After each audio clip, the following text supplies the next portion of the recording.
बुवाले चाहिँ चरीकोटमा भन्ने ठाउँमा ल्याउनु भयो। त्यहाँ ल्याएर चाहिँ अब एक्सरे गरेर हेर्दाखेरि चाहिँ टिबी रोग रहेछ मलाई, त्यहाँ थाहा भयो। त्यसपछि बुवाले सिधै मलाई ठिमीमा ल्याउनु भयो काठमाडौँ। अनि ल्याएर चाहिँ अनि डक्टरले भने 1-2 दिन नल्याएर तपाईँको छोरी जानिरहेछ भने फर्स्ट हुँदै गयो कि सुरुमा जान दिएको थिएन, छोरीलाई नपढाउने, अब बिहे गरेर जानी जात खासै पढाएर के काम, घरमा काम गर्ने पनि छैन कि। त्यतिखेर रातभरि त्यही रुखमै कटाएको क्या मैले। अनि माछा 10-15 केजी मिनिमम मार्थेँ कि होइन, 80 रुपियाँ केजी माछा बेच्थेँ कि। अब के गर्नु त्यत्रो पैसा होइन, अनि फेरि अब धेरै पैसा कमाउँछु। यता नेपालको झन्डा होइन, यता रेस्लिङको बेल, टक्क नेपाली गाना बजाउँदै स्टेजमा गएर टक्क माथि यो दिएर होइन, अनि 2टा कुइरीलाई यस्तो उडाइदिनु क्या। हे lady, what did you say? You know, I am good for good, bad for bad. I am the bigger than this coronavirus. Be careful. भनेर गुरुलुम्मट तिनीहरूलाई लडाइदिएर चाहिँ आफूले टक्क बेल जितेर यो गर्छ होइन। देउता फिल्म हेरेपछि त म त फिदा रायोसँग बक्को रायोसँग जस्तो बलियो हुनु पाएँ भनेर बिहान उठ्ने फाङ गर्ने कि कान्ने होइन, अनि यो जिउलाई डङ ढुङ्गामा ठोक्ने होइन। त्यो त एकदम क्रेजी फ्यान हो कि म रायोसँग भेट्छु त्यति। अनि किन यस्तो सुतेर रहेछु क्या, मोटो चाहिँ यस्तो होइन। अनि त्यो टाइममा चाहिँ अनि पुरै नागले बेरेको क्या यहाँसम्म। अनि घरमा आएँ म टेन्सन भयो क्या। 21 अन्डा आयो झ्याम्म बनाएँ होइन, 3 थोकी 2 स्वाट्टै खाइदिएँ कि तरै सुत्दा क्या। पुरा भित्तामा हानेर यस्तो छालै गएको थियो क्या मेरो, छर्रै गयो क्या, रगत ब्लडै आयो। उसले त यस्तो फ्यालेर मेरो कपाल यति लामो होइन, यस्तो पारेर तान्यो है। घरको काम भएकै छौँ, अफिस अड्डा भएकै छौँ, महिला हक अधिकारको अवसर पनि पाएकै छौँ। नमस्कार, म म्याग्नेटिस्ट गोपी पुरुष। श्रीमान श्रीमतीको बिग्रेको सम्बन्ध, फसेको पैसा तथा जिन्दगीमा असफलता भोगिरहनु भएको छ भने मलाई सम्झनुहोस्। You are watching latest Nepal. तपाईहरु समक्ष आज हामीले सम्पूर्ण नेपालीले गर्व गर्नुपर्ने व्यक्तित्व भगवती खड्का युनिकालाई प्रस्तुत गर्दैछौँ। नेपालको पहिलो अन्तर्राष्ट्रिय महिला रेसलर तथा कलाकार हुनुहुन्छ उहाँ र नेपाल महिला रेसलिङकी संस्थापक अध्यक्ष हुनुहुन्छ।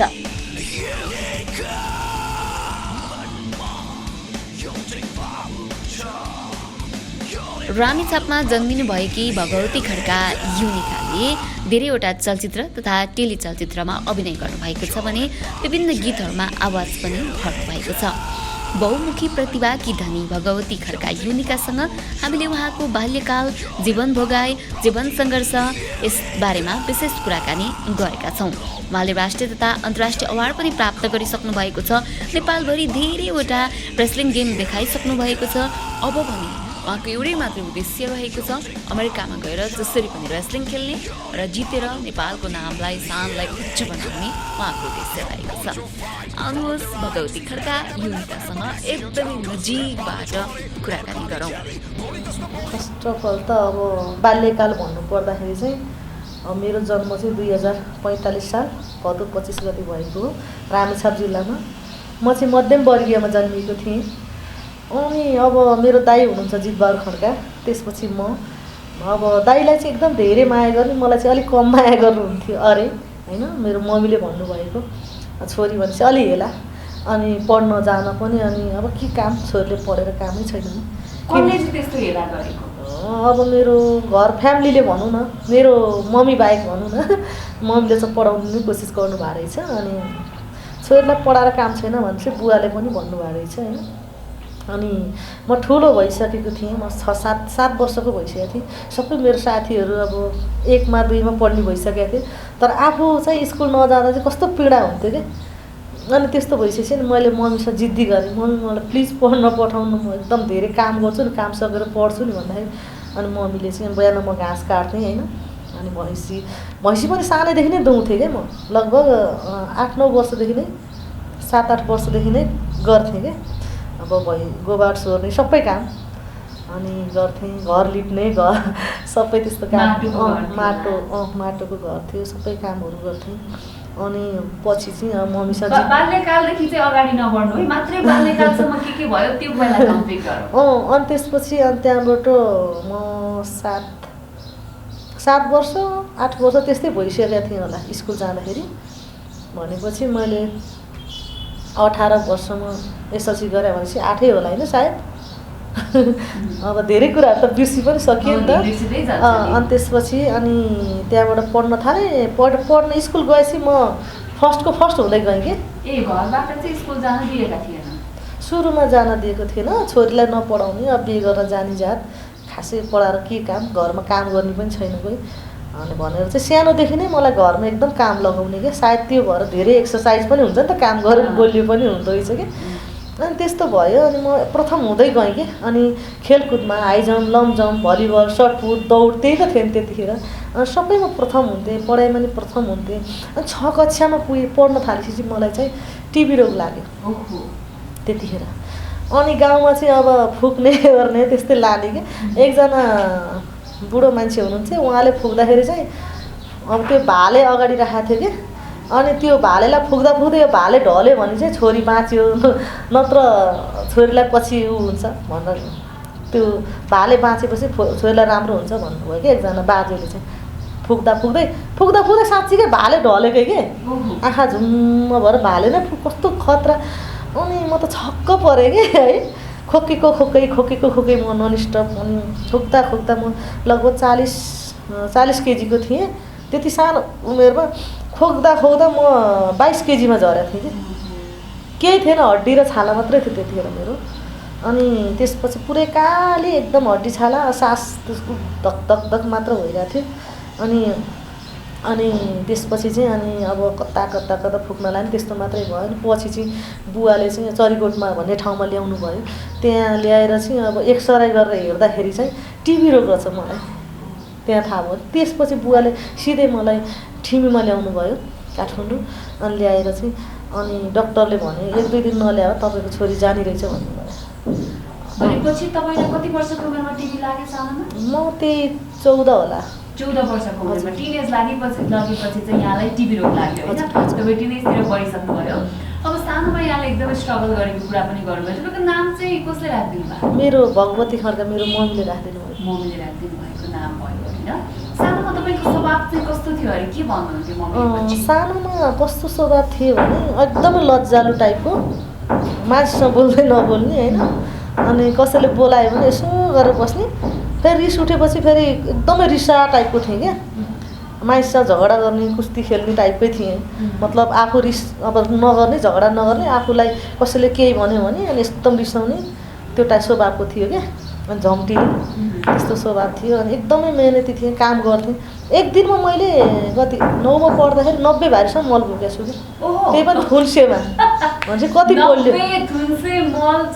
बिहान 5 बजेदेखि बोकेको, बेलुका ठ्याक्कै 6 बजीसम्म बोकेको। उमेर त थियो 16 होला। 16 वर्षको उमेरमा तपाईँले त्यसो गर्नुभयो होइन? बाल्यकालको अरू कुनै बिर्सनै नसक्ने घटना छ त्यस्तो? बाल्यकालमा अब स्कुल पढाएनन्, त्यो पनि अहिले पनि मनमा घुचिरहन्छ होला। त्यो चाहिँ कस्तो भयो भने एउटा अविस्मरणीय क्षण पनि छ त्यतिखेर। यस्तो हाम्रो समाजमा एकजना अब सार्की नै भनौँ न है, जातको हिसाबले उहाँ चाहिँ गाउँमा बस्नुहुन्थ्यो। अनि तल अब फाटमा बस्दाखेरि चाहिँ उहाँलाई चाहिँ अलिकति त्यो वरिपरि पाण्डेहरू हुनुहुन्थ्यो, त्यहाँ छेत्री बाहुन भनौँ न, उहाँहरूले एकदम हेला गरेर हिँड्दाखेरि पनि छोइन्छ भन्ने टाइपले होइन, छोएर हिँड्यो भने कुलाको पानी छोयो भने पनि रिसाउँथ्यो कि। एकदमै हेला गर्थ्यो कि बिचरा। अनि मलाई चाहिँ एकदम माया लाग्थ्यो, किनभने अब सबै हामी नेपाली त हो नि जस्तो लाग्थ्यो कि। अनि एक दिन चाहिँ बुढी मान्छे हुनुहुन्थ्यो, एकदमै त्यो सार्किनी भनौँ न, सार्की जात भनौँ न, अब के भनौँ है। अनि सार्की जात हो। अनि उहाँको त एकजना बुहारी हुनुहुन्थ्यो आन्टीलाई, उहाँलाई चाहिँ अब एकदम हिँड्दाखेरि एकदम गाली गऱ्यो क्या, मुख छाड्यो। अनि त्यसपछि अनि यस्तो नराम्रो शब्दहरू बोल्ने। अनि त्यो हेपेको देख्दाखेरि चाहिँ मलाई एकदम उ लाग्थ्यो कि किन यसरी हेपे होला, सबैजना हामी नेपाली त हो, सबैजना काट्यो भने रगत आउँछ सबैको, हामी सबै यस्तो सर्वश्रेष्ठ प्राणी भएर पनि यस्तो किन भइरहेछ भन्थेँ नि। एक दिन चाहिँ मैले उहाँको घरमा गएर खाएँ क्या खानेकुराहरू, कस्तो तिर्खा लाग्यो, पानी दिनुहोस् न भने। अनि पानी खाएपछि अब तिनीहरूले देखिरहेको थियो त्यो यतापट्टिको छेत्री बाहुनले त, अनि फलानाको छोरीले त पानी खाए साकेकोमा गएर भनेर पुरै हल्ला गरे होइन। त्यस्तो भएपछि चाहिँ म उहाँको झन् खाइदिन थालेँ क्या। अनि मेरो बुवाले चाहिँ गाली गर्नुभएको थियो। अनि त्यसपछि गाली चाहिँ गर्नुभएको थियो। अनि देख्नु त भएको थिएन नि त। अनि झन् म चाहिँ झन् खाने ओर्ने अब नजिक एकदमै नजिक दुध पनि गएर खाने बिहान बिहान दुध खाने चिया खान जाने होइन। अनि उहाँहरूकोमा एकदमै अब सघाउने उहाँहरूलाई। अनि त्यो भएको कारणले गर्दाखेरि पछि त अनि त्यो एकजना त्यो जुन हजुरमम्मी हुनुहुन्थ्यो एकदम रिस गर्ने, उहाँलाई बाटोमा हिँड्दा पानी छोयो भनेर त्यस्तो गर्ने मान्छे एक दिन त त्यही उसको सार्कीको घरमै भित्र खाजा खाइरहेको देखिरहेको क्या। अनि पछि त पछि चाहिँ अनि अब त्यसकै अब उहाँकै अब सार्कीकै छोरासँग चाहिँ उहाँको के अरे त्यो नातिनी चाहिँ त्यहाँ बिहा पनि भयो कि। अनि मैले परिवर्तन गराइदिएँ क्या। त्यहाँ चाहिँ परिवर्तन गराएँ। एउटा त्यो क्षण भयो, एउटा चाहिँ एकजना झगडा परेको थियो कि। त्यो चाहिँ 9मा पढ्दा झगडा परेको थियो। एकजना दिदीले चाहिँ अब मलाई चाहिँ अब म चाहिँ बच्चादेखि नै खेलकुदमा एकदम इन्ट्रेस्ट। अब पैसा धेरै कमाउँथेँ क्या म सानोमा। कसरी कमाउँथेँ भने खोलाको किनारमा घर है, अनि लहरे पासो हाल्थेँ। अनि माछा 10-15 केजी मिनिमम मार्थेँ कि होइन। 80 रुपियाँ केजी माछा बेच्थेँ कि। अब के गर्नु त त्यत्रो पैसा होइन। अनिखेरि अब धेरै पैसा कमाउँथेँ। अनिखेरि अब माछाहरू मारिरहन्थेँ। ड्रेसअपहरू बवाल गर्थेँ त्यतिखेर। खतरा जस त्यहाँ वरिपरि सबभन्दा बढी कपडाहरू किन्ने चाहिँ मै थिएँ। सबभन्दा बढी पैसा कमाउने केटाकेटी पनि तपाईँ नै हुनुहुन्थ्यो होला। हजुर। अनि त्यसपछि हाम्रो पसल पनि थियो सानो, एउटा होलसेल पसल थियो। अनि अब सामान्य भनौँ न। अनि रेस्टुरेन्ट पनि थियो होइन। त्यहाँ अङ्कलहरू सबै हाम्रोमा खाना आउने खानेकुराहरू होइन। अनि एकचोटि नदी तरेर आएपछि 50 रुपियाँ दिन्थेँ क्या। अनि उहाँलाई चाहिँ अब म सुइङ नदी तरे एकदम मनपर्ने क्या लेडिज मान्छेले। त्यहाँ म मात्रै हो क्या तामाकोसी वारपार गर्ने। पौडी खेलेर? हजुर। अनि त्यसपछि त्यहाँबाट चाहिँ अब यस्तै हो, अविस्मरणीय क्षणहरू धेरै छन् मेरो। एकदमै। अनि एक दिन त के भयो भने मेरो दाइसँग झगडा पऱ्यो क्या। अनि दाइसँग मेरो झगडा परिराख्ने। अनि दाइले पिट्नु भयो मलाई धेरै। दाइले पिटेपछि अनि मम्मी बुवा सबैले कुट्नु भयो। अब अलिकति रिस म हत्तपत्त नरिसाउने, एकदम मेहनती काम गर्ने। अनि अब रिसाएपछि बवाल रिसाउने हो क्या। त्यो भएको कारणले गर्दाखेरि सबैले पिटे। अनि त्यहाँबाट म चाहिँ घरमा जाँदै नगएर खोलाको किनारमा खिर्राको रुख थियो क्या। अनि रुखमा चढेर बसिरहेको क्या। अनि त्यतिखेर रातभरि त्यही रुखमै कटाएको क्या मैले। रुखमा रात पनि कटाउनु भएको छ। अनि मैले गीत पनि बनाएको थिएँ क्या एउटा। त्यो सुन्ने होला?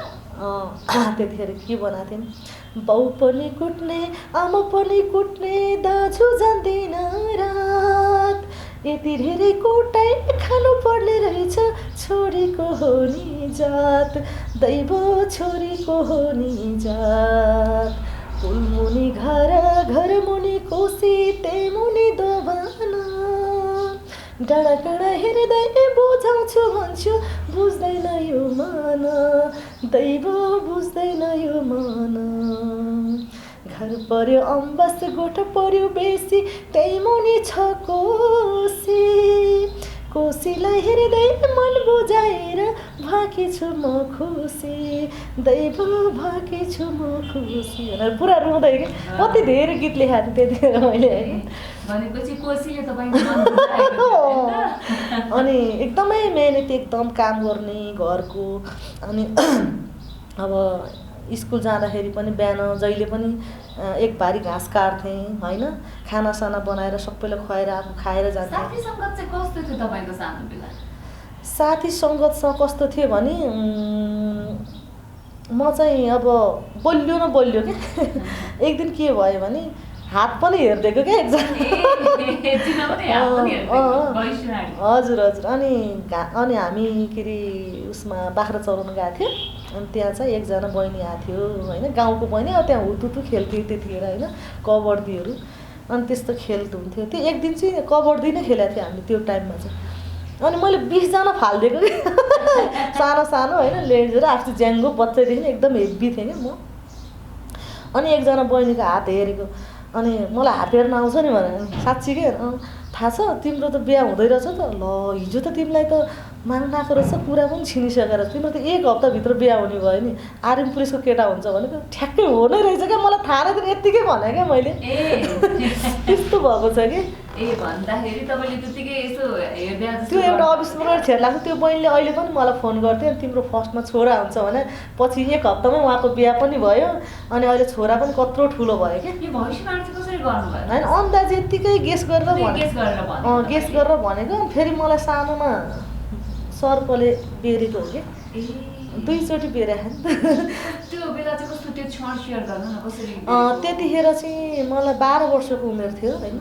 अनि हाम्रो चाहिँ बारीमा चाहिँ बाँदरहरू रुँग्न पर्थ्यो, बाँदरले सबै मकै खाइदिने होइन। अनि रुँग्न जानुपर्ने, अनि त्यहीँ घाँस काट्ने। अब म चाहिँ भोक लाग्थ्यो, म चाहिँ लास्टै खान्थेँ कि मकै। मैले 6-7 घोगा पोलेर एक्लै खान्थेँ, कत्रो ठुल्ठुलो घोगा मकै फल्थ्यो है। त्यति सानो उमेरमा त्यत्रो पनि धेरै हो नि त है।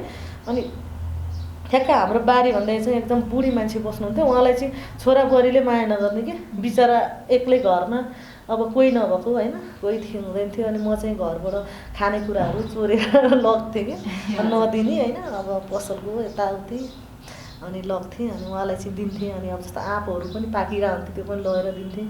अनि उहाँलाई त्यो खानेकुराहरू दिएँ। अनि फेरि आफू चाहिँ अब घरको खानेकुरा चामलहरू यताउति होइन, तरकारीहरू फलफुलहरू लिएर जान्थेँ। तर उहाँकोमा चाहिँ म कोदाको खोले खान्थेँ कि, किनभने जहिले पनि उहाँले खोले कति मिठो लाग्थ्यो क्या।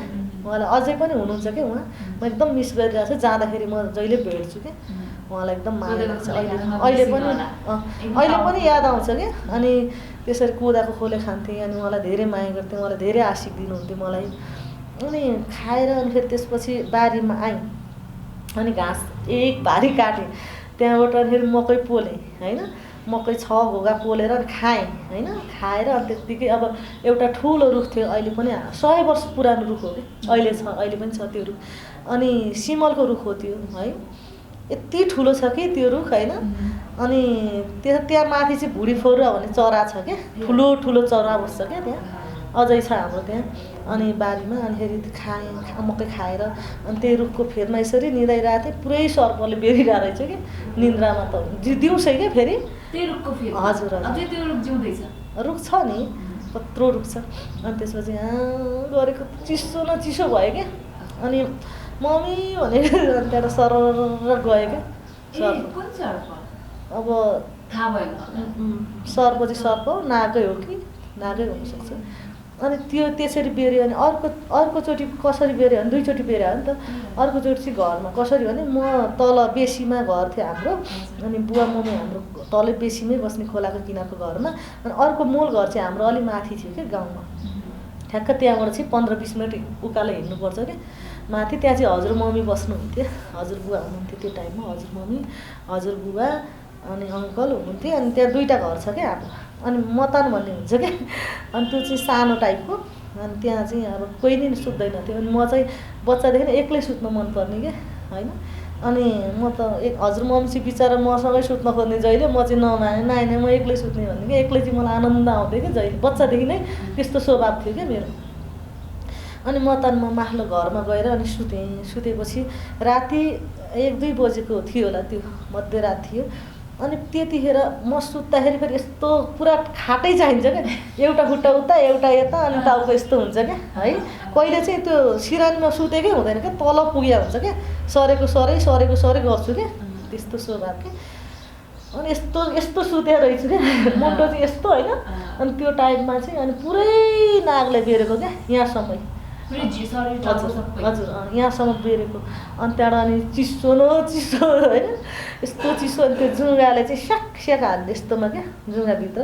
अनि यस्तो गरेको त पुरै यस्तो समाउँछु त सर्प के ममु भनेर चिच्याएको। अनि सरर दाहिने खुट्टाबाट गयो। अनि चिच्याइ बोलाएको, कोही उठेनन् कि। नउठेपछि त्यहाँबाट अनि ढोका लाएर अनि सुतेँ। अनि त्यतिखेर 14 वर्ष त मेरो 32वटा दाँत आइसकेको थियो क्या। 14 वर्षमा 32वटा? त्यो 2200 बङ्गारो अनि बुद्धि बङ्गारो हुन्छ नि, एकैचोटि आएको क्या मेरो। अनि त्यो पनि अहिलेसम्म थाहा नपाएका धेरै कुरा थाहा पाउँदैछौँ हामीले भगवती खड्काको बारेमा। इन्ट्रेस्टिङ लागिरहेको छ। कति धेरै छन् यस्तो अविस्मरणीय क्षणहरू है। हजुर अर्को पनि छ भन्नु लागेको त्यस्तो कुनै दर्शकलाई थाहा नभएको? अर्कोचोटि चाहिँ के छ भने, एकचोटि अनि के भयो भने काठमाडौँ आउन एकदमै रहर होइन। अनि त्यतिखेर दाइ मेरो यहाँ त्रिचन्द्र कलेज पढ्नुहुन्थ्यो कि 9मै पढ्दाको कुरा हो अनि 9मै हो पढ्थ्यो त्यतिखेर अनि अब काठमाडौँ जान पाएदेखि होइन राम्रो लुगा लाउन पाएँ टी सर्टहरू लाउन एकदमै रहर थियो कि भर्खर गाउँमा चाहिँ अब टिभीहरू आएको थियो नि त त्यस्तै हिरोले लास्दै लुगा लाउन पायो भने त्यस्तो सोच हुन्थ्यो क्या मेरो है त्यहाँबाट अनिखेरि पैसा यति धेरै थियो कि म कुर्ता सुरुवाल लाएको थिएँ होइन अनि अब त्यो अब माछाहरू बेचेको पैसाहरू हुन्छ नि त अनि घरको पैसाहरू यिनीहरू भरि टन्न क्या 100 बनाएर होइन पुरै भरि थियो क्या अनि धेरै पैसा थियो अनि बुवाले चाहिँ पैसा दिनु भएन मलाई अनि म चाहिँ ठुलो बुवाको छोरासँग काठमाडौँ आएको अनि मुडे भन्ने ठाउँमा चाहिँ मेरो ठुलो बाउको छोरा चाहिँ त्यहाँ पिसा फेर्न झऱ्यो होइन अब गाडीमा एक्लै छु भाइ छैन तनाव है अनि अब के गर्ने होइन कस्तो अब के गर्ने अब कहाँ जाने के गर्ने दाइ कोटेश्वर भन्ने ठाउँमा बस्छ भने त थाहा छ दिमागमा कोटेश्वर भन्ने मात्रै थाहा छ त्यही छुट्यो अब कोटेश्वर भन्नेमा त थाहा छ अरू केही थाहा होइन अनि त्रिचन्द्र कलेज थाहा छ दाइ पढ्ने त्यति मात्रै हो थाहा भएको कुरामा अनि त्यहाँबाट अनिखेरि अब म आएँ होइन गाडीमा सर आएँ कोटेश्वर भन्छ है नन स्टप बोल्छ अनि झरे बस्दा अनि मान्छे त रत्नपा यस्तो बोल्यो मलाई हाँस उठ्यो क्या है अनि के बोल्यो होला होइन त्यसपछि अनिखेरि म चाहिँ त्यहाँ कोटेश्वरमा झरेँ कोटेश्वर भन्ने ठाउँ यही हो भनेको हो भने अनि झरेँ रत्नपार भन्छु है टुवा पर यताउति हेर्छु त्यहाँ त सबैजना त ट्यापेहरू त्यो पहिलोचोटि पुरै त डन्डीभरि बसेका छन् है अब त्यतिखेर मेबी 4 बजे हुनुपर्छ दिउँसोको टाइम अनि पुरै केटाहरूले घेरेर ट्यापेहरूले मलाई त कता जाने के गर्ने होइन अन्त एकछिन हिँडेँ अनि हिँडेपछि अब मेरो दाइ त यही कोटेश्वर भन्ने ठाउँ बस्नु अनि त्यो कलेज पढे यस्तो हेर्दा कलेज पढ्ने जस्तो केटीहरू देख्नु थियो तपाईँले जितबहादुर खड्का चिन्नुहुन्छ भनेर छैन त्रिचन्द्र कलेजमा पढ्ने क्या छैन जस्तो मलाई भगवती खड्का मेरो गाउँमा सबैले चिन्छ सोचेँ क्या लगभग त्यहाँनिर 7-8 जनालाई सोधेँ होला मैले अनि भन्दैन थाहा छैन चिन्दैन भन्छ अनि फेरि यता सोध्छु उता सोध्छु त्यहाँबाट ट्यापेहरू पछि लाग्यो त भर्खर गाउँबाट आएको केही छ यार भन्छन् है के भनेर छाडा बोलिरहन् केटाहरूले अनि राहत त्यो आमालाई भन्नु भनेर रिसाएँ अब त्यस्तै बोलिरहेको मान्छे होइन त्यस्तो शब्द बोलेँ अब के गर्ने भने सर र झरेँ तलतिर त्यहाँ मकै पोलिरहेको रहेछ कि अनि कति हो मकैको 5 रुपियाँ एउटा पोलिदिनु भने बल्ल त्यो केटाले त साइड ला मेरो पालो भागेर यताबाट गएँ अनि फेरि केटाहरू आइगयो है अनि एकछिन यस्तो गरेर बसेँ यस्तो अब सिँढीमा बसेको त्यो काम गर्ने मान्छेले टक्क ढुङ्गाले हान्छ टाउकोमा है ओ माई गॉड है के पछि लागेर मान्छेहरू होइन अनि डर पनि लाग्यो होस् केही हुन्न अब पुलिसलाई भन्छु अनि पैसा छँदैछ भाडा छँदैछ घर जाने अनि गाउँ फर्किन्छु भन्ने सोचेँ अनि त्यो के अरे कोटेश्वरको चोकमा छ नि त त्यहाँ ट्राफिक पुलिसलाई भन्छु भनेर सोचिरहेको गएर न भाइ आउँछ के थाहा भने त्यो सिँढीको अग्लो ठाउँमा चाहिँ यस्तो गरेर बसेँ क्या भाइले देखोस् भनेर होइन अब यहाँ बस्छु झोला बोकेको छु यता दही बोकेको छु यता घिउ बोकेको छु खाने कुराहरू होइन अब दाइलाई ल्याइदिएको हो नि त अनिखेरि त्यहाँबाट चाहिँ अनिखेरि अब त्यो के अरे अनि मलाई भाइले देख्छ कि अनि यस्तो गरेर हे भगवान् जस्तो नि मलाई भाइले देखोस् भने केटाहरू वरिपरि बसेको छ ट्यापे केटाहरू है अनि त्यहाँबाट डर चाहिँ अब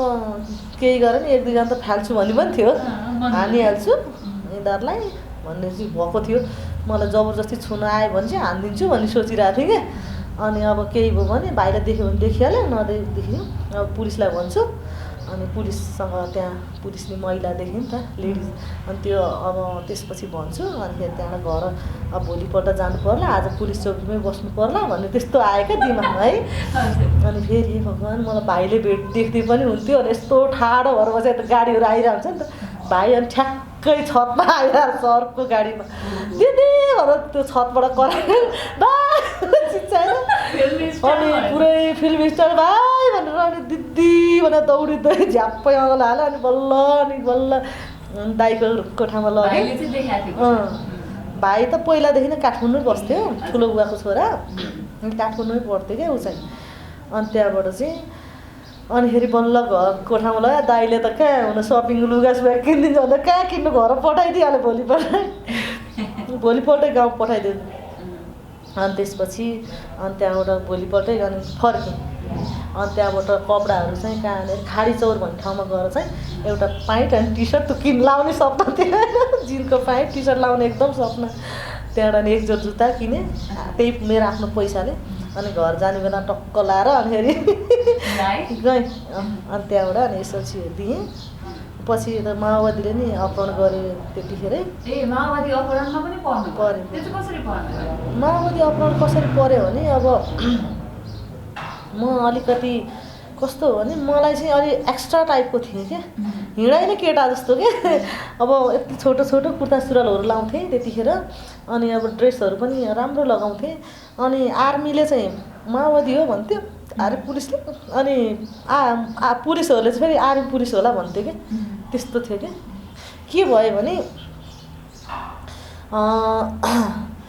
कसरी लग्यो भने अब त्यतिखेर माओवादीले चाहिँ यहाँ तपाईँ यसरी हिँडेर उ छैन होइन तपाईँ हामीसँग हिँड्नुहोस् अब पैसाहरू कमाइन्छ तपाईँ आमा बन्नुहुन्छ हजुरआमा बन्नुहुन्छ यत्तिकै मर्नुहुन्छ तर देशको लागि मर्नुहोस् भनेर सम्झाएर फकाएर होइन जान्न भनेको तानेरै लग्यो मलाई अनि त्यसपछि 1 महिना जति बस्यो होला पार्टीमा त्यहाँबाट चाहिँ अनि फेरि भागेर अनि घर गएँ अनि एसएलसी त्यही भएर अलिक बिग्रियो मेरो अनि त्यस्तो भयो अनि अब धेरै छ यस्तो अविस्मरण चाहिँ कति छ सोच्यो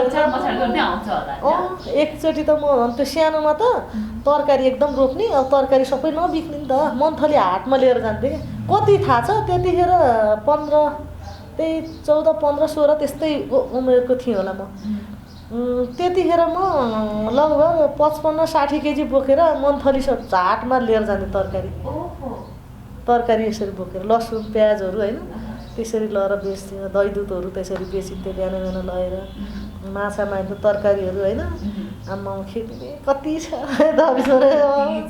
माछा कति मारिन्थ्यो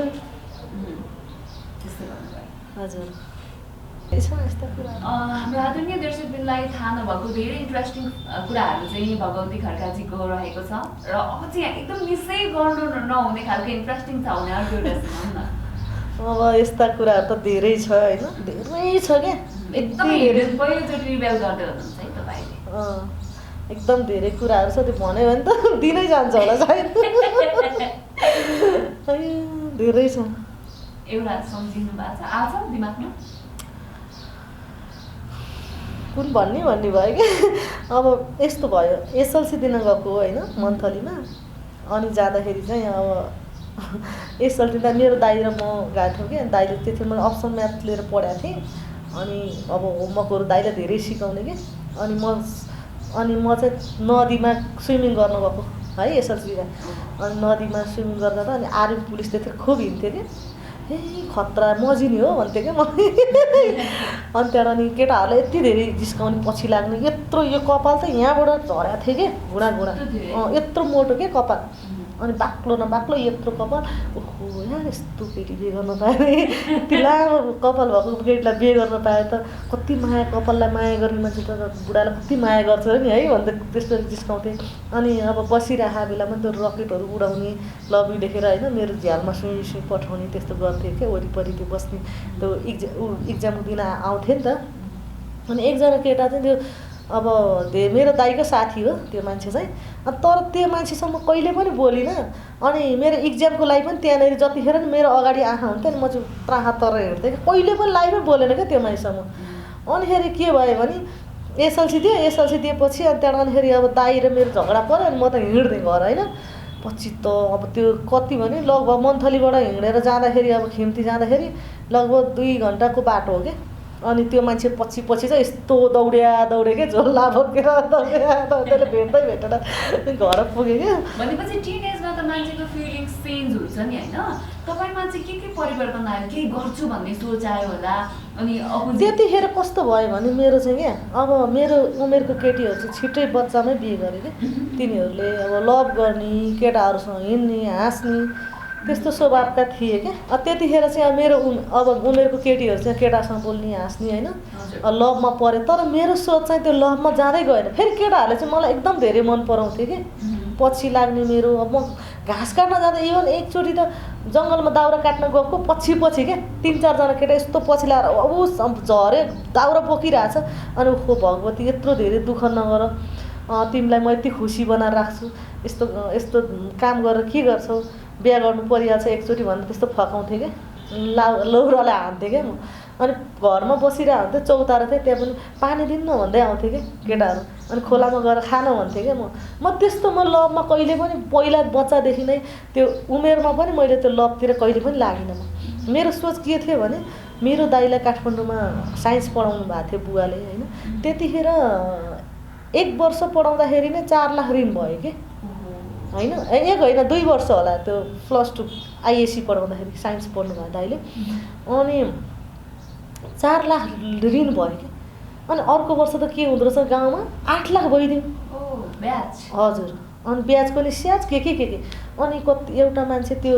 उले त हाम्रो खेत पनि खाइदियो है अनि भैँसी लगिदियो फुकाएर त्यो पीडाहरू कस्तो के अनि म भविष्यमा यस्तो खतरा भएर निक्लिन्छु अनि मेरो बाबालाई यति खुसी बनाउँछु मेरो बुवा मम्मीलाई एकदमै खुसी बनाएर यस्तो राम्रो घर बनाएर राख्छु भन्ने चाहिँ एकदम ठुलो सपना थियो मेरो कि यस्तो केटासँग बिहा गर्छु मेरो जीवनमा यस्तो मान्छे होस् भन्ने सोचाइ थिएन म खतरा म भविष्यमा राय समाल भेट्छु भन्ने थियो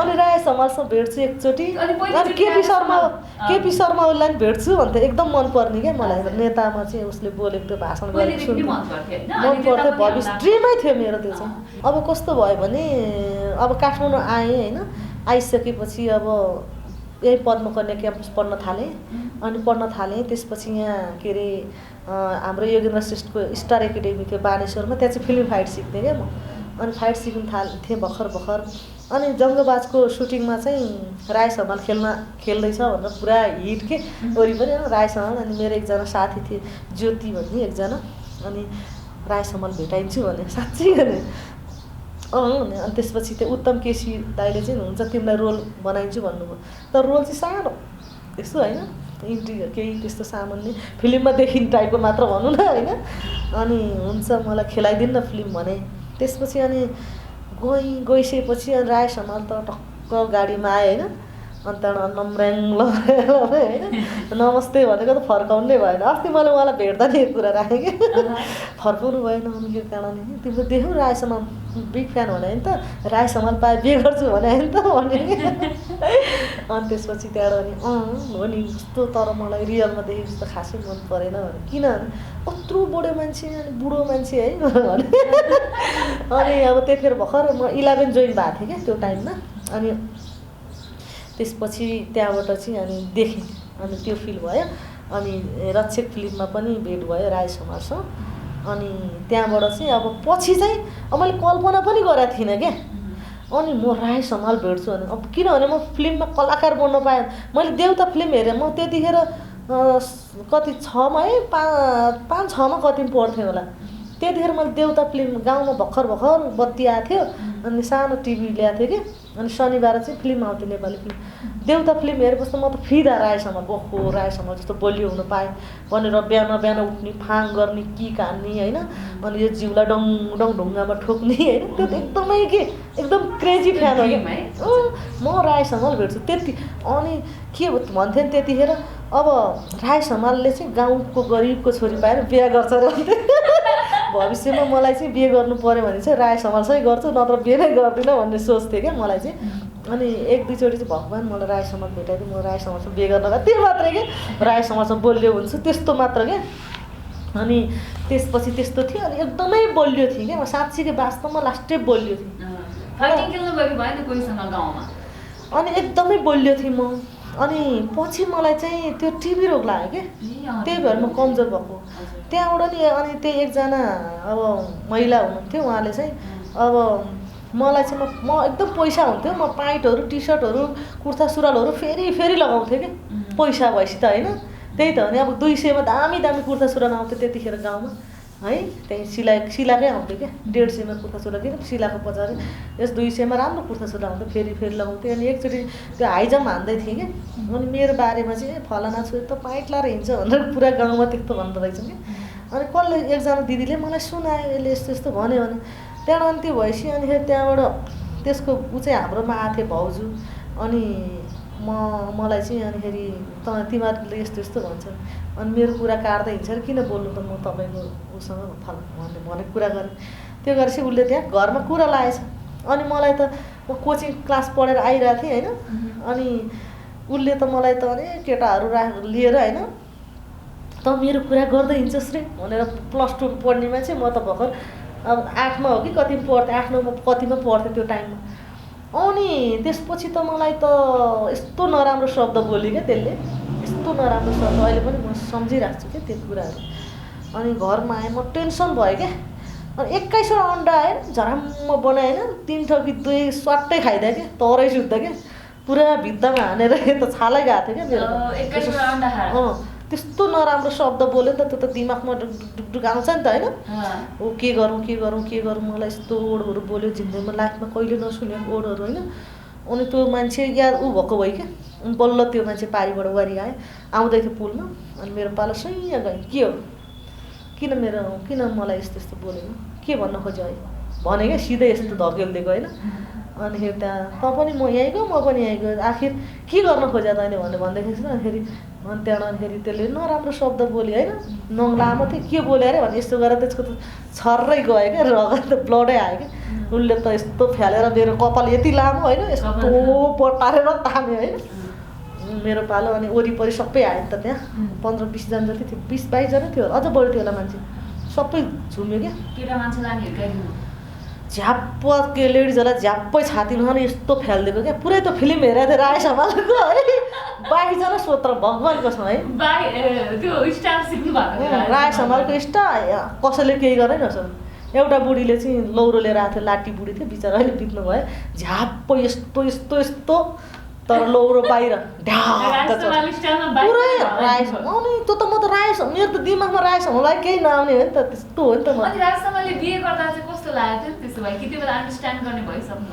होइन कस्तो भयो भने एउटा ड्रिम हो क्या कस्तो भयो भने फ्यान भइयो क्या दिमागमा राय सम्हाललाई केही नआउने क्या उसलाई चाहिँ उसले उसँग मेरो बिहान होइन म एकचोटि भेट्छु क्या भन्ने चाहिँ सोच थियो क्या दिमागमा राय सम्हाललाई केही नआउने कि अनि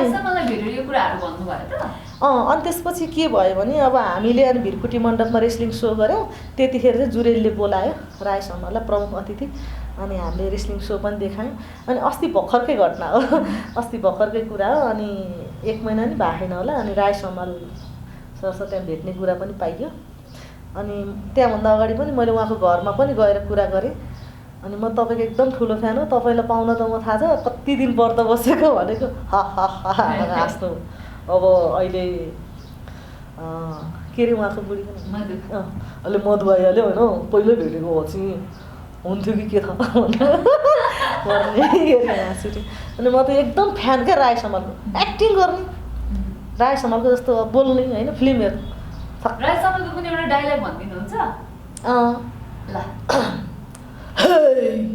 आजभन्दा 5 वर्ष तैँले मेरो आमाले यस ठाउँमा कुची मरेको थिएँ त्यसपछि आमा र काकाको हत्या गरेपछि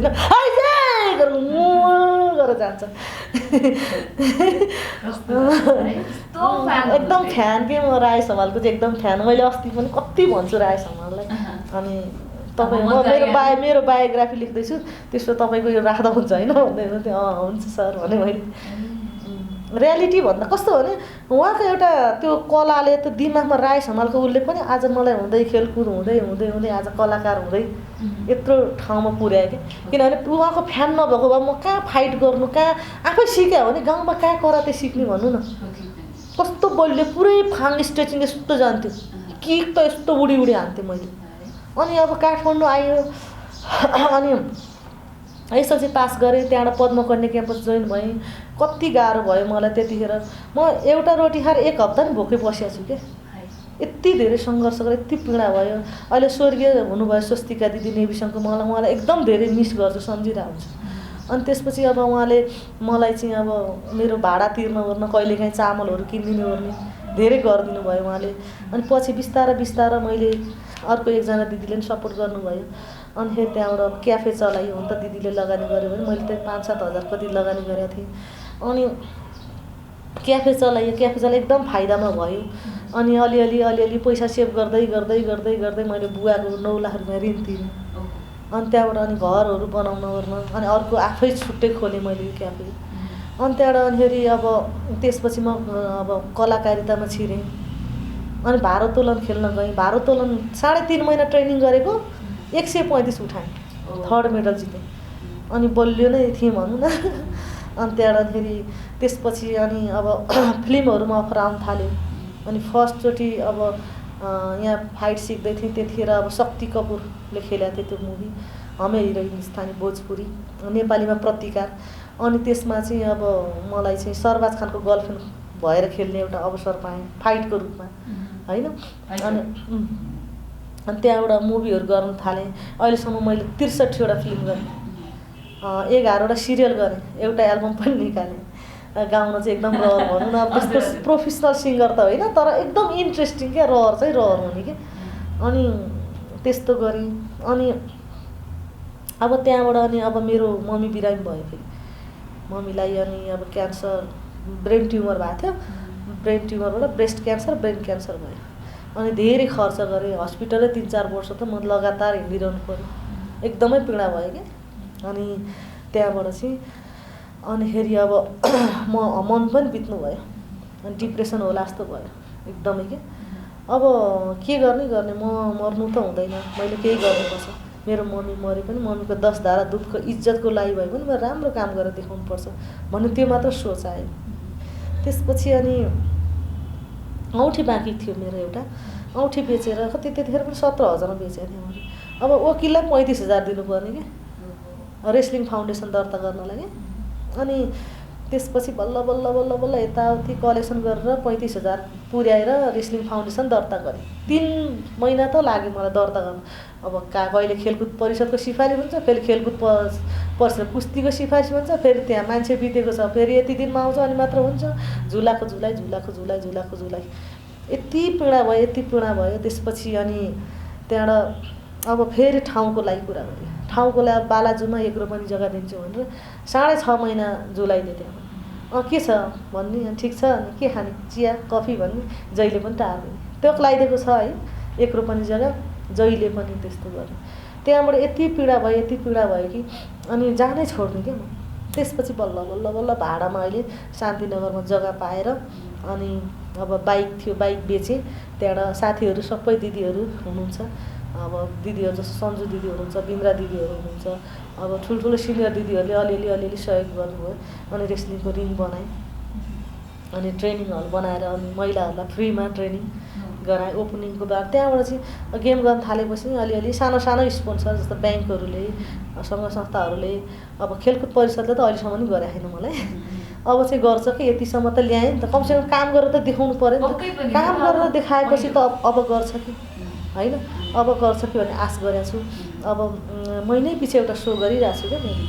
अब चाहिँ मैले वैशाख 4 गते भिरकुटी मण्डपमा अन्तर्राष्ट्रिय रेस्लिङ गर्दैछु, अहिलेसम्मको सबभन्दा ठुलो सो होइन।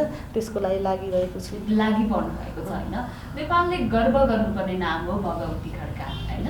र धेरैजना भगवतीदेखि डराउँछन् पनि भन्नुभयो, राज समाजसँग विवाह गर्ने सपना थियो पनि चैट भयो। भगवती खड्का पछि लाग्ने पनि होलान्, बिहे गर्छु जीवन कटाउँछु भन्ने पनि होलान्, प्रेम गर्ने पनि होलान् होइन, शुभचिन्तक पनि होलान्। भगवती खड्कालाई चाहिँ अब कस्तो मान्छेसँग बिहे गर्ने इच्छा छ? अब मेन त मलाई अध्ययन गरेको हुनु पऱ्यो होइन, मलाई बुझ्ने हुनु पऱ्यो। त्यस्तो पाइयो भने अब अहिलेको जमानामा त्यस्तो मान्छेहरू पाउन अलिक कमै गाह्रै छ। अब त्यसको लागि त अब हेरौँ भगवान्ले जुराएको होला नि कोही न कोही त होइन। अहिलेसम्म चाहिँ कोही पनि आएन, अहिलेसम्म जीवनमा कोही पनि छैन। अब हाई हेलो बोल्ने त साथीहरू ट्राई गर्ने त धेरै आयो होला नि फेरि। हाई हेलो त्यस्तो बोल्ने त छन्। अब बिहे गरौँ भनेर चाहिँ अहिले चाहिँ झन् पहिला त अलिअलि जिस्काउँथे पनि अहिले त कसैले रेस्लिङमा लागेपछि त कसैले जिस्काउँदा पनि जिस्काएको छैन। वैशाखको 4 गते अब एकदमै टाइम एकदम कम छ होइन। वैशाखको 4 गते तपाईँको रेस्लिङ चाहिँ एकदमै अन्तर्राष्ट्रिय रेस्लिङ हुँदैछ भिरकुटी मण्डपमा। यो एकदमै राम्रो कुरा पनि हो, एकदमै जुट्नु पनि भएको छ। नेपालले गर्व गर्नुपर्ने नाम, नेपालले सहयोग गर्नुपर्ने नाम। अब राजनीतिक पाटोमा लागौँ न। तपाईँ अब केपी शर्मा ओलीको तपाईँ फ्यान भन्नुभयो होइन, सिधै KP Oli I love you भनिदिनु भयो किन खासमा आई लभ यु भन्नुपर्ने थियो र अरू नेताभन्दा केपी ओली धेरै राम्रो नेता हो, निडर नेता हो, सक्षम दक्ष होइन। उहाँले कतिले भन्छन् केपी ओलीले पढाएको छैन, जब 5 कक्षा 6 कक्षा पढेको यस्तो पिएम छ, तर उहाँ धेरै अध्ययन गर्ने मान्छे अहिलेसम्म पनि पढिरहनुहुन्छ क्या। उहाँले अध्ययन गर्दा नदेखेको मात्र हो कि अब पढ्नको लागि अब उनै के अरे स्कुलै कलेजै गएर पनि हुँदैन, अध्ययन पनि चाहिँ चाहियो नि। बसेर वार्तालाप हुँदा चाहिँ कस्तो खालको कुराकानी हुन्छ तपाईँको, के भन्नुभएको छ? अब यस्तो हो, केपी शर्मा ओलीलाई मैले अब टिका लाउन दसैँको बेलामा यसो दिदीहरूसँग मलाई नि मिलाइदिनु न भनेर जाने मात्र उहाँको डाइहर्ड फ्यान हो हेर्नु।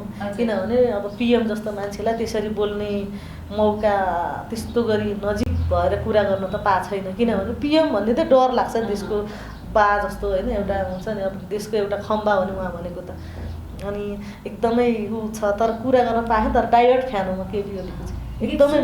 तपाईँहरूले गएको उहाँलाई सुनाइदिनु भयो होला नि कसैले? खै त्यो त थाहा छैन, सुन्नुभयो होला सुन्नुभयो होला। अहिले अब त्यो गीतै भाइरल भएको छ। यहाँले जीवनमा धेरै सङ्घर्ष गर्नुभएको छ होइन, जो एउटी केटी मान्छे जो जीवनमा केही गर्न चाहन्छे भने उहाँलाई तपाईँ कस्तो खालको सल्लाह सुझाव दिनुहुन्छ? यस्तो हुन्छ, म चाहिँ के भन्छु भने हरेक महिलालाई होइन सरी म चाहिँ के भन्छु भने हरेक महिलालाई आफूलाई केही गर्नु छ भने एउटा एम चाहिँ बोक्नुपर्छ है। अनि कसले के भन्यो कसले के सुनायो भन्ने होइन क्या, स्ट्रेट अगाडि हुने एउटा ड्रिम बोक्ने, त्यसको लागि एकदम लगाव भएर लाग्ने, पछाडि फर्किँदै नफर्किने क्या त्यो। अनि अर्को कुरा, अनि बलले हुँदैन क्या, बुद्धिले आत्मबल चाहिँ स्ट्रङ हुनुपर्छ। त्यस्तो महिलाले म के गर्छु भनेर लाग्यो भने अवश्य पनि सफल हुँदो रहेछ। किनभने कसरी भयो भने मेरै कुरा, इक्जाम्पल मेरै कुरा, मसँग पैसा थिएन, औँठी बेचेर संस्था दर्ता गरे हो नि त मैले। अब कसरी हल बनाउने, रेल ठाउँ कसरी पाउने भन्ने त एउटा थियो नि त। अब आज मैले गएर अब एक्लै छु क्या, सोलो, कसैबाट पनि साथ टिम त्यस्तो छैन क्या मेरो। त्यही पनि म एक्लैले सोचेर मैले आज जुन अब मलाई पहिला केटाहरूले मैले फाइट खेल्दाखेरि जहाँ पाएँ त्यहाँ हिर्काउने, डोमिनेट गर्थ्यो कि। अब म यिनीहरूसँग झगडा गर्नुभन्दा पनि म आफ्नै तरिकाले संस्थामा खोल्न अगाडि बढ्छु भने, तर आज मलाई तिनीहरूले मलाई नै गेम खेलाइदिनु पर्ने भन्ने स्थिति आएको छ कि। मलाई नि आज अहिले मलाई भन्छ कि मलाई नि राख्नु पऱ्यो तपाईँको गेममा हुन्छ, मलाई हाँस पनि उठ्छ कि होइन। अनि त्यो हुँदो रहेछ क्या। जस्तो पहिला अहिले फर्केर हेर्दा त म अगाडि धेरै अगाडि आएको, तर म अझै माथि पुग्नु छ कि। त्यही भएर बल भन्दा नि आत्मबल भयो भने एउटा ड्रिम बोकेर हिँड्यो भने अवश्य पनि महिलाहरू सफल हुनसक्छ। र म चाहिँ त्यही नै भन्न चाहन्छु। सफल हुनु पैसा कमाउनु सफल हुनु हो होइन होइन, पैसा ठुलो होइन। पैसा भनेको पैसा पनि चाहिन्छ, अब आफूलाई आफ्नो आधारभूत आवश्यकताहरू पुरा गर्न त चाहियो, तर आफ्नो इज्जत प्रेस्टिज भन्दा पैसा ठुलो होइन जस्तो लाग्छ मलाई चाहिँ। काम गर्दै जानुपर्छ। पैसा भनेको आफू सफल, भोलि म WWE मा खेलेँ भने त पैसा त्यहीँबाट आयो भने मैले माग्नै पर्दैन, उनीहरूले दिन्छ क्या। पैसा पछि लाग्ने हो क्या, पैसाको आफू कहिले पछि लाग्नु हुँदैन, पछि आइहाल्छ नि पैसा। तर अब मेरो ड्रिम के छ भने, अब मेरो ड्रिम भनेको अब अन्तर्राष्ट्रिय रेस्लिङ गर्नु, त्यसपछि अन्तर्राष्ट्रिय जगतमा गएर रेस्लिङ खेल्नु, WWE सम्म पुग्ने, र आफू नपुग्ने आफ्नो विद्यार्थीलाई त्यहाँ पुर्याउने, र रेस्लिङको माध्यमबाट विश्वमा चिनेर नेपाललाई चिनाउने लक्ष्य बोकेर हिँड्दा छु त होइन। त्यो हुन त हुन्छ, टाइमै लाग्छ। अब यो अहिलेको वैशाखको गेममा अमेरिकन ल्याउँदैछु, जापानिज ल्याउँदैछु, अनि के अरे पाकिस्तानी ल्याउँदैछु, अब के अरे यहाँ इन्डियाबाट ल्याएको छु। अब अहिले के गर्छ, म अमेरिकादेखिबाट मलाई इमेल गर्छन् क्या, मलाई तेरो सोमा बोला न, तेरो गेममा खेल्न बोला न भन्छन् क्या। अहिले त्यो अवस्था त आयो नि। अब मैले त भने छैन, सायद मैले पनि भन्यो भने त होला बोलाउला न उनीहरूले, तर मैले भनेको छैन। म के गर्छु, अझै यहाँ केही गर्छु, हल्का डेभलप गर्छु कि, डेभलप गरेर मात्र जान्छु। म भन्छु त्यसपछि उनीहरू ल्याएर खेलाएपछि ल मलाई पनि बोला भन्छु कि। अनि त्यस कारणले गर्दा त्यही भएर मिलाउँदैछु। अब मेरो सोच के छ भने सरकारी जग्गा मिलाउने, अब मेरो कुरा भइरहेछ यहाँ भक्तपुरको मेयर साहबसँग, त्यहाँ कुरा गरिरहेको छु। अब सरकारी जग्गा छिटै मिलाउँदैछु, यो वर्षभित्र म जसरी नै मिलाउँछु सरकारी जग्गा। 2-3 रोपनी जति जग्गा मिलाएर चाहिँ कभर हल बनाइदिने। अनि म अब बाहिर गएर खेल्ने मैले अब यहाँको एउटा विश्वासिलो मान्छेलाई चाहिँ संस्थामा राखिदिएर अनि बाहिरतिर खेलाउने काममा चाहिँ म टुर हान्छु कि वर्ल्ड टुर हान्छु कि त्यो चाहिँ म गर्छु।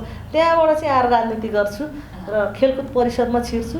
र अहिले कस्तो छ भने राजनीतिक नेताहरूले चाहिँ खेलकुदको बारेमा केही थाहा नभएको मान्छेलाई उकेर खेलकुद मन्त्री बनाइदिया हुन्छ नि त। भनेपछि खेलकुद मन्त्री बन्दैछ हुनसक्छ, के थाहा, त्यो भाग्यको खेल होइन। तर खेलकुदै नजानेको खेलकुदमा नभिजेको मान्छेलाई ल्याएर अब सरकारले आफ्नो आफ्नो मान्छे हालिदिइरहेको हुन्छ, त्यस्तो मान्छे मन्त्री बनेको हुन्छ। उसलाई नलेजै नभएको कुरा कसरी उसले विकास गर्न सक्छ? त्यस कारणले गर्दाखेरि चाहिँ मेरो ड्रिम खेलकुद मन्त्री नभए सदस्य सचिव भए पनि बन्छु भन्ने चाहिँ एउटा लक्ष्य छ मेरो होइन।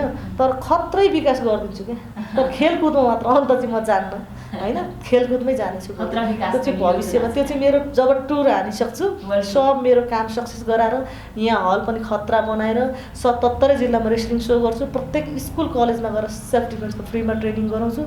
त्यसपछि नेपाललाई विश्वमा चिनाउँछु अनि राजनीति गरेर खेलकुदलाई नेपालमा बुढेसकालमा विकास गरिदिनु चाहिँ मेरो लक्ष्य। अनि बिहे चाहिँ कहिले गर्ने त? बिहे त अब हेरौँ, त्यो पनि आफ्नो बसको कुरा छैन। मेन त मेरो मेन अमेरिका नै हो, WWE हो होइन। त्यहाँ खेलिसकेपछि सायद टक्क यता नेपालको झन्डा होइन, यता रेस्लिङको बेल्ट, टक्क नेपाली गाना बजाउँदै स्टेजमा गएर टक्क माथि यो दिएर होइन, अनि दुईटा कुइरिनलाई यस्तो उडाइदिने क्या। Hi lady, what did you say? You know I am good for good, bad for bad, I am the bigger than this corona virus, be careful भनेर गुरु तिनीहरूलाई लडाइदिएर चाहिँ आफूले टक्क बेल्ट जितेर त्यो गरेर होइन। त्यस्तो गरी चाहिँ एउटा सपना छ, नेपालको झन्डा चाहिँ हुन्छ त्यो ड्रिम छ। त्यसको लागि अब एक्सर्साइज गरिरहेको छु। अब काम गर्दै जानु पर्यो होइन, काम गरेर देखाउनु पर्यो। एकैचोटि हुँदैन। किन हुँदैन भने कि हाम्रो सरकारले सबै सहयोग गरिदिनु पर्यो हामीलाई होइन भने कि हामीसँग धनादेको छोरी हुनु पर्यो। अब हामीले स्ट्रगल गर्नै पर्छ, स्ट्रगल स्टेप बाई स्टेप। अब पहिलाको हिसाबले गर्दा अब मसँग अहिले ट्रेनिङ गरेर कति मान्छेहरू अब कहाँ पुगिसकेका नि छन् होइन। अब सबैको राम्रो भइरहेछ क्या। मैले मसँग रेस्लिङ खेल्न आँटा जति सबै जस्तो कोही एकजना मासु पसलको बहिनी थियो, त्यहाँ बिचरा मासु पोल्थ्यो क्या त्यो बहिनीले है। त्यसपछि अनि उसलाई चाहिँ अब मेरो भिडियोहरू हेर्दो रहेछ उसले युट्युबमा, अनि मलाई फोन गरेर आयो। त्यहाँबाट उसलाई मैले लगभग 15-20 दिन ट्रेनिङ गराएँ। त्यहाँबाट उसले मसँग रेस्लिङ खेल्यो। रेस्लिङ खेल्ने बित्तिकै उसले जम्मा 5,000-6,000 रुपियाँ काम दिनभरि काम गरेको 6,000 कमाउँदो रहेछ।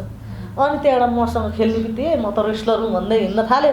त्यहाँबाट त अनि फेरि के अरे यहाँ हायत होटलमा चाहिँ जब पाएछ बोङ्सर, अब 35,000 पुग्यो स्यालेरी। अनि अहिले जापान गइसक्यो भनेपछि त्यस्ता महिलाहरू धेरै छन् क्या, सबैलाई राम्रो भइरहेछ। जस्तो अस्मिता जुरेलीकै कुरा गर्दाखेरि पनि मैले भेट्दाखेरि ऊ बहिनी भर्खर एसएलसी दिएको थियो होला, म हलदार सुन्तली सुटिङ हेर्दाखेरि अनि रेस्लिङ खेल्न आऊ नानु भने मसँग एकदम नजिक भयो क्या, सानो पुच्ची थियो। अनि आऊ भने अनि फेरि खेल्दिनँ भने खेल्नुपर्छ केही हुँदैन भने लिएर गएँ। मैले ब्याक फल, फ्रन्ट फल, साइड फल, सानो सामान्य बेसी कुराहरू मैले सिकाएँ। अलिअलि टाइगर गुरुले सिकाउनु भयो। अनि पछि मसँगै रेस्लिङ खेल्यो ऊ होइन। मसँगै रेस्लिङ खेलेपछि त अनि अब जुरेली भनेर टाइगर गुरुले जुरेली राखिदेऊ नाम भन्नुभयो। अब के भने जुरेली भनेर अब हिट भयो। अब अहिले आफ्नो खुट्टामा आफै उभियो नि त, सक्षम भयो। मेरोमा आएर रेस्लिङ खेल्ने हरेक महिलाहरू सक्षम भएका छन्, अहिले माथि पुगेका छन्। अब म चाहिँ अब गर्दैछु। म चाहिँ अब हुन्छ नि अरू स्टेप बाई स्टेप चढिसकेका छन्, धेरै अरू आइरहेका पनि छन्, नयाँ बहिनीहरू पनि आइरहेका छन्। अब गरि नै रहेको छु। अब व्यापक रूपमा चाहिँ यसलाई विश्वमा नै चिनाउने एउटा लक्ष्य बोकेर हिँडेको छु। अब हेर्दै जाउँ कहाँ पुगिन्छ। सबै कुरा सोचे जस्तो नहुन पनि सक्छ। हेर्नु एउटा एम विचार चाहिँ लिनु पर्ने रहेछ क्या। किनभने मैले त्यो टाइममा जुन अब सुरुमा अमेरिकन केटीसँग गेम खेल्ने है, 1 महिना मात्र ट्रेनिङ गरेँ क्या होइन। मैले यहाँ ठ्याक्क भिरकुटी मण्डपमा हिमालयन टाइगरलाई भेटेपछि गुरु मैले रेस्लिङ खेल्यो भने के सक्छु होला त भन्दाखेरि चाहिँ गऱ्यो भने नहुने कुरा के छ र नानी, आऊ ट्रेनिङ गर भन्नुभयो। नम्बर मागेँ, त्यसपछि गएर ट्रेनिङ गरेँ उहाँसँग। 1 महिना ट्रेनिङ गरेर धेरै पिट्नुहुन्थ्यो गुरुले मलाई है। अनि तर मैले गुरुलाई कहिले पनि यसरी हेरेँ छैन। अहिले पनि हिमालयन टाइगरलाई सोद्धा हुन्छ भगवती कस्तो विद्यार्थी हो भनेर। किनभने आफ्नो गुरु ब्रह्मा, गुरु विष्णु, गुरु महेश हो क्या। गुरुलाई म एकदमै मान्छु क्या। अनि म अहिले पनि म कहिले पनि यस्तो ठाडो शिरले हेर्दा पनि हेर्दिनँ, जहिले पनि गुरुलाई रेस्पेक्ट सम्मान गर्छु। अनि त्यसपछि अनि त्यहाँबाट अब टाइगर गुरुसँग सिकेँ। सिक्ने बित्तिकै फल पनि पाइहालेँ। 1 महिना ट्रेनिङ गरेको टिएनए अमेरिकाको टिएनएमा खेलिसकेको द ग्रेट चिनेसँग चाहिँ मैले अराखाँचीमा रेस्लिङ खेल्ने अवसर पाएँ। त्यसपछि म बुटोलमा खेलेँ होइन, त्यहाँबाट जापानिजसँग खेलेँ, जापानिजसँग खेलेँ, अस्ट्रेलियनसँग गेम खेलेँ, त्यहाँबाट इन्डियामा गएर गेम खेलेँ, इन्डियामा अफ्रिकन लेडिजसँग गेम खेलेँ, 2टा इन्डियनसँग खेलेँ। त्यहाँको ओनरले मलाई के भन्यो, तैँले हाम्रो देशमा आएर हार्नुपर्छ भने। अनि मैले भने म हार्दिनँ, बरु म हाम्रो आफ्नो स्टुडेन्टसँग म कति हारेको पनि छु। किनभने किन म हार्छु भने स्टुडेन्टलाई किन हार्छु भने उनीहरूलाई आफ्नो बच्चाहरू जस्तै लाग्छ क्या मलाई चाहिँ। के जितिदिनु अनि होइन, उनीहरूलाई मैले जिताइदियो भने उनीहरू म आफू ठिक छ भनेर उ गऱ्यो भने कति खुसी हुन्छन् क्या। अनि उनीहरूको खुसीको लागि म जे पनि गर्छु, तर म विदेशमा त हार्दिनँ नि है। अनि त्यस अब इन्डियामा गएर खेलेँ क्या, 2टा इन्डियन थिए, एउटा अफ्रिकन थियो क्या। अनि मेरो फाइट खतरा पऱ्यो, ड्याङ ड्याङ ड्याङ फाइट पऱ्यो। अनि एउटा अफ्रिकन लेडी आएर मलाई भन्यो क्या, अनि तिमीहरू भनेको त कुखुरा चल्ला केही होइन भने क्या, थर्काइ इङ्ग्लिसमा थर्काएपछि। अनि त्यहाँबाट अनि कस्तो म रिसाएँ क्या। ए माइक भने क्या, hey queen wait what you think about me, I will bring you down, I am the first woman wrestler of Nepal, come here भनेर पुरा माइकले चाहिँ ब्याङ्गै हानिदिएको। अनि नेपालीहरू यति धेरै भुटिङ गरेको थियो, किनभने मैले इन्डियामा जाँदा चाहिँ ट्यागराज स्टेडियममा गेम खेलाएको थिएँ त्यतिखेर। अनि नेपाली जो जाउँछ सबलाई फ्री इन्ट्री मैले भनिदिएको थिएँ। अनि नेपाली भन्ने त्यो फ्री इन्ट्री क्या। अनि नेपालीहरूले यति भुटिङ गरे, यति धेरै माया गरेको थियो। त्यो बेला त्यो पल चाहिँ म एकदमै भुल्नै सक्दिनँ क्या। माला त यति भएको थियो कि खुसी भएर भोलिपल्ट मेरो लागि पार्टी, एउटा रेस्टुरेन्टमै पार्टी क्या। यति माया गर्नुभयो त्यहाँ होइन नेपालीहरूले। म एकदम सम्झिन चाहन्छु त्यो पल। यति धेरै सम्मान गरे क्या मलाई देशले, अहिलेसम्म सम्मान गरे होइन भन्नु न। अब म त्यहाँ गएर त्यो सम्मान पाएको छु क्या त्यो। अनि एकदम खुसी। कुन बेला चाहिँ तपाईँलाई अब रेस्लिङ खेल्छु, रेस्लिङ नै मेरो लागि सबै थोक हो भन्ने क्षण चाहिँ कति बेला थियो? अब कस्तो भयो भने अब म रेस्लिङमा लागेँ होइन।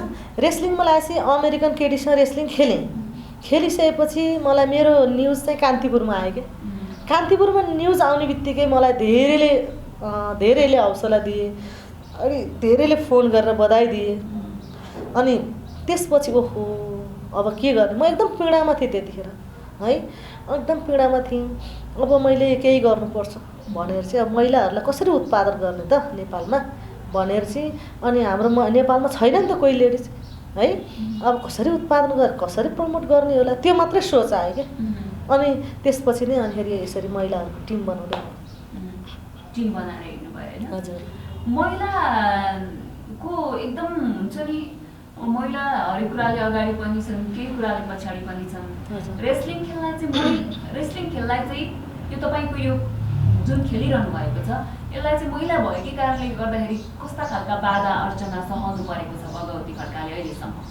अब मलाई त त्यस्तो खासै केही छैन होइन।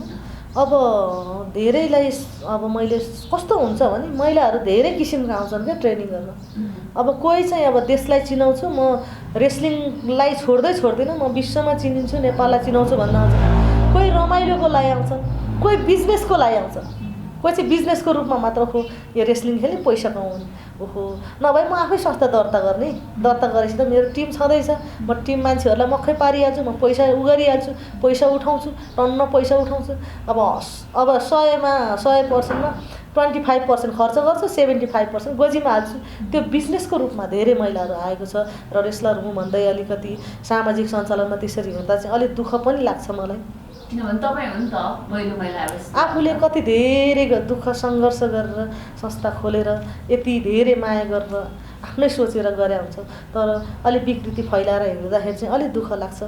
त्यही भएर चाहिँ अलि गाह्रो छ त्यो देख्दाखेरि चाहिँ अलिकति मन चाहिँ अलिकति सन्तुष्ट नभएको जस्तो चाहिँ भइरहेछ। यो देश निर्माण गरेन जुटौँ उठौँ हामी महिला, यो देश निर्माण गरेन जुटौँ उठौँ हामी महिला, पुग्नुपर्छ हरेक ठाउँ हुनुपर्छ पहिला हामी महिला, पुग्नु पुग्नुपर्छ हरेक ठाउँ हुनुपर्छ पहिला थपौँ यहाँ सङ्घर्षका नयाँ नयाँ सिलसिला हामी महिला स्वाभिमानी हामी महिला घरको काम भ्याएकै छौँ अफिस अड्डा धाएकै छौँ महिला हक अधिकारको अवसर पनि पाएकै छौँ छैनन् बाधा अघि बढ्न मेहनतको खाँचो छ है समुन्न त नेपालमै हाम्रो खुसी हाँसो छ है आओ मिलाऊ यी हात दरिला बनाउन जागरिला आओ मिलाऊ यी हात दरिला बनाउन जागरिला पुग्नुपर्छ हरेक ठाउँ हुनुपर्छ पहिला हामी महिला पुग्नुपर्छ हरेक ठाउँ हुनुपर्छ पहिला थपौँ यहाँ सङ्घर्षका नयाँ नयाँ सिलसिला हामी महिला स्वाभिमानी हामी महिला व्यक्ति होइन कानुन ठुलो कानुन समय बोलौँ हामी अन्यायको विरुद्धमा सत्य कुरा खोलौँ हामी भविष्यकै उज्यालो हो हामीले बाँच्ने वर्तमान आफ्नै सिप सफलताले कमाउनु छ सानो सम्मान महिला एकताको शक्ति देखाउन नहो कति ढिला पुग्नुपर्छ हरेक ठाउँ हुनुपर्छ पहिला हामी महिला पुग्नुपर्छ हरेक ठाउँ हुनुपर्छ पहिला थपौँ यहाँ सङ्घर्षका नयाँ नयाँ सिलसिला हामी महिला स्वाभिमानी हामी महिला मैले एउटा गीत बनाएको छु अलिक स्वरले अलिक साथ दिएको छैन है मेरो 2-3टा गीतहरू बनाएको छु अहिले महिला सम्बन्धी महिलालाई इन्करेज गर्नुपर्छ महिला अगाडि बढ्नुपर्छ भनेर यहाँले सधैँ भन्नु एउटा गीत अर्को नि गाउँ त हुन्छ स्वर त बस्यो शब्दलाई उच्चारण गाउन अप्ठ्यारो हुन्छ भने गर्नुभयो पनि हुन्छ शब्दलाई मजाले भन्दै हुन्छ एउटा चाहिँ मैले चाहिँ अहिले चाहिँ कस्तो नारीलाई बढी बलात्कार भइरहेको छ किनभने बच्चालाई बलात्कार भएको कारणले गर्दाखेरि चाहिँ अलिकति जय नारी भन्ने गीत हो होइन यसको लागि चाहिँ अब हामी सबै अब बलात्कारले चाहिँ फाँसी दे भन्ने टाइपको गीत छ नि थोरै गाउँछु ल जय नारी बिगुल घन्काइदेऊ हातमा हात जोडेर जय नारी बिगुल घन्काइदेऊ हातमा हात जोडेर पितृ सत्ता पल्टाइदेऊ समानताको दियो बालेर पितृ सत्ता पल्टाइदेऊ समानताको दियो बालेर जय नारी जय नारी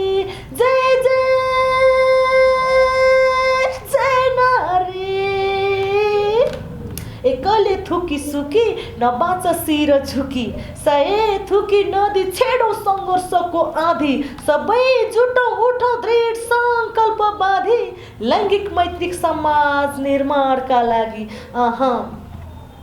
न देख्ने भो कानुन न सुन्ने भो सरकार न बोल्ने भो समाज धुर्त भो मतियार न देख्ने भो कानुन न सुन्ने भो सरकार न बोल्ने भो समाज धुर्त भो मतियार अपराधको राजनीतिले मौलायो बलात्कार न्याय बोल्ने यहाँ हजुर कसलाई छ सरोकार अन्यायमा मौन बस्ने कस्तो भो संस्कार बलात्कारी अपराधीलाई गरौँ है बहिष्कार जय नारी बिगुल घन्काइदेऊ हातमा हात जोडेर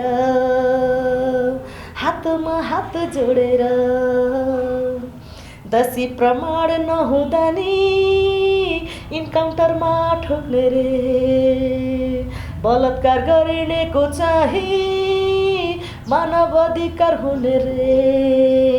सत्य बोल्ने संस्कारको विकास गर्न, संविधानमा फाँसीको धारा थपन, इन्साफ दिलाई मानवताको धर्म राखन, हामी सबको चाहनाको मर्म पुरा गरन। पीडितलाई न्याय दे, न्याय दे, न्याय दे, बलात्कारीलाई फाँसी दे, फाँसी दे, फाँसी दे। जय नारी बिगुल घन्काइदेऊ, हातमा हात जोडेर, हातमा हात जोडेर। यस्तो टाइपको छ। एकदम राम्रो लाग्यो। एकदम यो चिन्तन गर्नुपर्ने गीत रहेको छ। र अब केपी ओली यहाँले भन्नुभएको छ यो गीत उहाँै हुनुहुन्छ सरकारमा होइन, यो सुन्दै पर्ने हुन्छ होइन। अन्याय हुनु भएन, अत्याचार हुनु भएन, कुनै नारी बलात्कृत हुनु भएन। छेट्रो लुगाको कुरा गर्ने हो भने 60-70 वर्षीय आमा बलात्कृत भएकी छिन्। 3-4 महिना 70 वर्षको भएको छ, 4 वर्ष 5 वर्ष महिनाका बच्ची 6 महिना त्यस्तो हो नि। एकदम यो चाहिँ मान्छेको मानसिकता हो, खानपान, रहन सहन, संस्कारले गर्दाखेरि आज यस्तो भइरहेको छ देशमा। यो स्टप हुनैपर्छ, सबैजनाको आवाज बुलन्द हुनुपर्छ, सोचाइ चेन्ज हुनुपर्छ। भगवतीजी यो एकदम महत्त्वपूर्ण समय दिनुभयो, आफ्ना कुराहरू दिल खोलेर यसरी राखिदिनु भयो। कति कुराहरू दर्शकलाई थाहा थिएन, जानकारी दिनुभयो। धेरै धेरै धन्यवाद। हजुरलाई पनि एकदम धेरै धन्यवाद। र हाम्रो यो कुन च्यानल हो? लेटेस्ट। मलाई हेरेर बस्नुभएका सम्पूर्ण दर्शकलाई नमस्कार भन्न चाहन्छु। र हाम्रो लेटेस्ट च्यानललाई लाइक, सब्सक्राइब र राम्रो राम्रो कमेन्ट गरिदिनु हुन अनुरोध गर्दछु र सेयर पनि गरिदिनु हुन अनुरोध गर्दछु। र मलाई पनि धेरै माया साथ सपोर्ट गरिदिनुहुन्छ भन्ने पूर्ण आशा गरेकी छु। धन्यवाद। धन्यवाद। नमस्कार, म म्याग्नेटिस्ट गोपी पुरुष। श्रीमान श्रीमतीको बिग्रेको सम्बन्ध, फसेको पैसा तथा जिन्दगीमा असफलता भोगिरहनु भएको छ भने मलाई सम्झनुहोस्।